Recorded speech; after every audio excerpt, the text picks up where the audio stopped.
سەبارەت بە ئاماری ڕووداوەکانی هاتسۆ لە ڕۆژەکانی جەژنی ڕەمەزانی پیرۆز بەم شێوەیە بوو.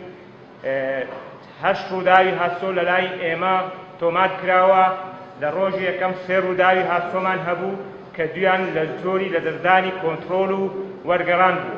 لە ڕووداوی یەکەم لە ڕێگەی جونجان 3 بریندار هەبوون کە هەرسێکیان لاساد یعنی هاوڵاتی خوارد تەمەن 18 ساڵ بووە.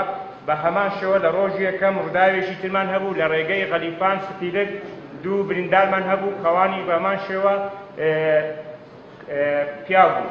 و لە ڕۆژی دووەم خۆشبەختانە هیچ ڕووداوێکی وامان نەبوو کە گیانی تێدابی. تەنها 2 ڕووداومان لە تۆمات کراوە و هەردووچەند تەنها زەرەری مادیان هەبوو. و بەنسبەت ڕۆژی سێم لە دەڤەری بارزان ڕووداوێکی زۆری تێکدادان هەبوو کەوا 4 هاوڵاتی بریندار بوو. هاوڵاتیەک پیا بوو و 3شیان ئافرەت بوون.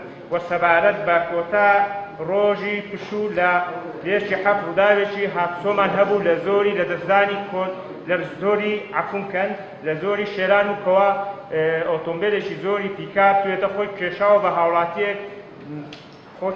هاوڵاتیەک و لە ئەنجامی ئەم ڕووداوە پاش یەک کاتژمێر هاوڵاتیەکە لە نەخۆشخانە گیان لەدەستداوە بە ناوی زانیا کاکەمین خدر.